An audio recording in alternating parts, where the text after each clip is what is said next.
Hai, ketemu lagi di channel saya 3M Tesla Muhammad Misbahul Munir.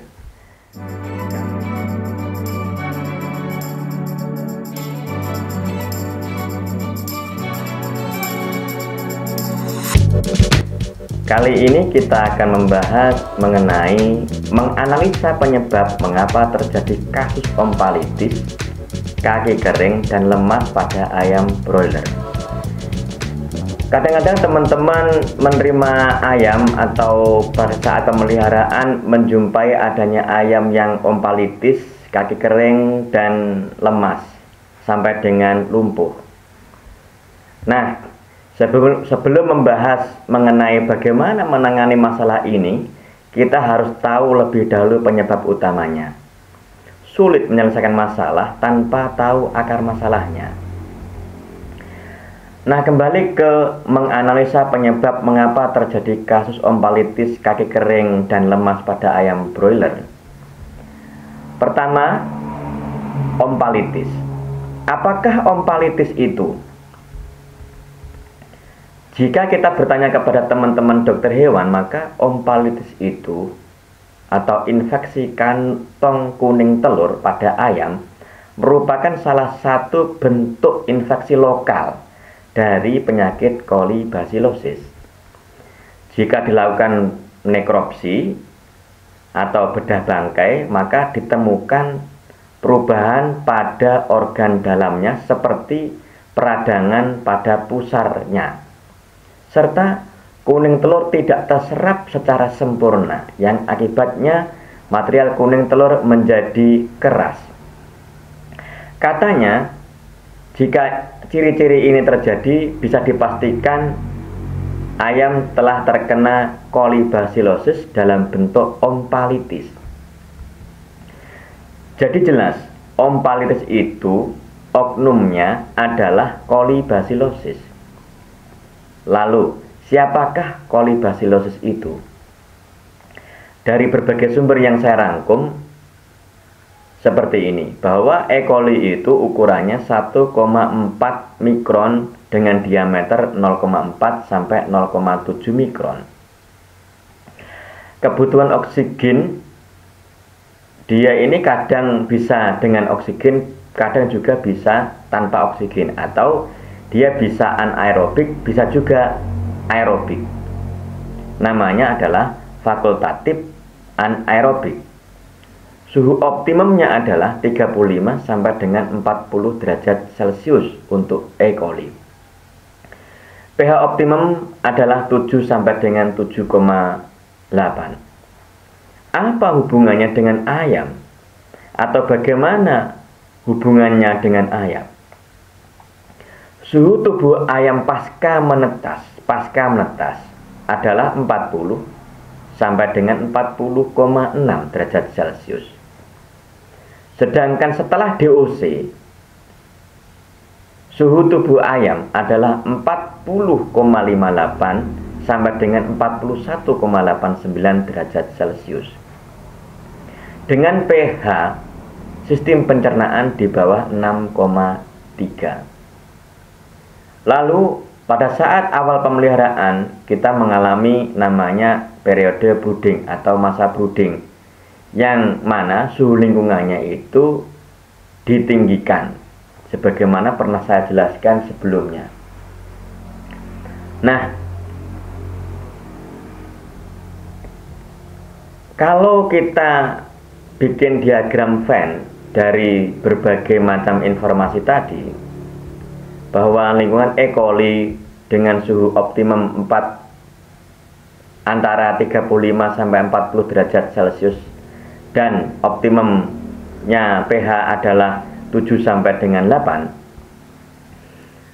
dan juga ayam setelah DOC suhu tubuhnya adalah 40,58 sampai dengan 41,89 dengan pH di bawah 6,3 untuk sistem pencernaannya. Dan juga diketahui bahwa di dalam sistem pencernaan ternyata juga mengandung koli. Ayam pasca menetas atau DOC suhu tubuhnya adalah 40 sampai dengan 40,6, di mana pada saat awal terima DOC kita mengenal namanya istilah brooding period, di mana suhu lingkungannya dibuat tinggi. Nah, tampilan seharusnya seperti ini teman-teman. Karena suhu tubuh ayam pasca menetas terendah sama dengan suhu optimum E. coli, maka diagram Venn dari awal itu harusnya gandeng seperti ini. Nah, dari awal suhu ayam dan pH optimum ayam setelah DOC tidak berhubungan dengan E. coli, tapi berhubungan dengan DOC atau ayam pasca menetas. Nah, jika karena suatu hal kemudian suhu tubuh dan pH sistem pencernaan sesuai dengan E. coli, maka dapat terjadi ompalitis. Nah, seperti ini jadinya begini kira-kira diagram Venn-nya.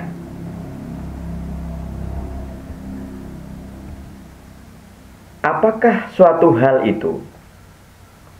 Jika suhu tubuh DOC atau ayam menurun dan pH sistem pencernaan DOC atau ayam meningkat. Nah, jika suhu tubuh ayam menurun dan pH sistem pencernaan meningkat, maka dapat terjadi infeksi E. coli yang mengakibatkan ompalitis. Pertanyaannya adalah, kapan suhu tubuh DOC atau ayam menurun dan kapan pH sistem pencernaan DOC atau ayam meningkat? Menjawab pertanyaan pertama, kapan suhu tubuh DOC atau ayam menurun? Kita lihat diagram ini. Suhu tubuh menurun jika suhu lingkungannya rendah. Lalu yang agak aneh itu, jika suhu tubuh meningkat, suhu tubuh DOC atau ayam meningkat di atas 42 derajat Celcius, maka ayam akan terengah-engah atau panting dalam rangka melepas energi melalui uap air, yang akibatnya suhu tubuh menurun. Ingat bahwa pelepasan 1 gram air melalui panting akan kehilangan energi 540 kalori. Lalu menjawab pertanyaan kedua, kapan pH sistem pencernaan atau DOC? Kapan pH sistem pencernaan DOC atau ayam meningkat? Prosesnya adalah sebagai berikut. Jika ayam terengah-engah, maka pH darah akan meningkat. Jika pH darah meningkat, maka pH sistem pencernaan akan terpengaruh untuk meningkat dengan proses tertentu. Nah, itu adalah menjawab pertanyaan yang tadi. Menjawab pertanyaan mengenai kapan suhu tubuh ayam menurun dan kapan pH ayam meningkat. Jadi ketika suhu tubuh menurun dan suhu pH sistem pencernaan meningkat, maka infeksi bakteri E. coli tidak terelakkan lagi terhadap pusarnya, yang akhirnya disebut dengan ompalitis. Lalu, mengapa kasus ini selalu dibarengi dengan kaki kering atau dehidrasi? Jika suhu tubuh turun akibat panting atau terengah-engah, maka ayam akan kehilangan banyak air melalui pernapasan. Inilah kehilangan air pertama. Kemudian pada saat panting, pH darah berubah. Oleh karena itu, tubuh bereaksi untuk membuffer dengan cara melepaskan ion K dan Na di sistem pencernaan, yang melibatkan pH sistem pencernaan itu ikut meningkat. Akibatnya, sejumlah ion K dan Na berlebih dan bereaksi dengan lemak pakan yang mengakibatkan proses saponifikasi di dalam sistem pencernaan. Nah, maka tubuh ayam, tepatnya sistem pencernaan, akan mengeluarkan senyawa hasil reaksi ini keluar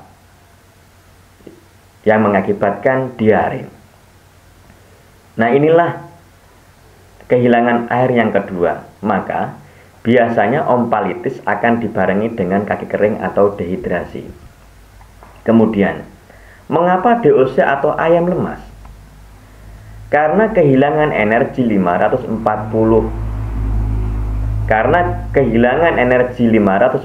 gram setiap penguapan 1 gram air, maka ayam ini akan lemas. Nah, sebenarnya ada lagi bahwasanya dengan pH yang tinggi maka kalsium dalam darah akan menurun sehingga mengakibatkan gerakan ayam ini tidak bisa terjadi secara sempurna, sebab gerakan otot itu dipicu oleh adanya kalsium, ion kalsium. Nah, karena ayam ini lemas, maka ia tidak dapat menggapai atau makan dengan normal. Akibatnya apa? Akibatnya dia akan kekurangan nutrisi atau disebut dengan malnutrisi. Nah, sebenarnya banyak mata rantai yang berkaitan dengan ini, karena kita batasin hari ini berkaitan dengan hanya ompalitis, kaki kering, dan lemas. Maka itulah kira-kira jawaban mengapa terjadi ompalitis, kaki kering, dan lemas hampir bersamaan waktunya. Semoga ini bermanfaat bagi teman-teman semuanya untuk bisa dipahami, lalu kemudian dicarikan solusi dalam penanganannya.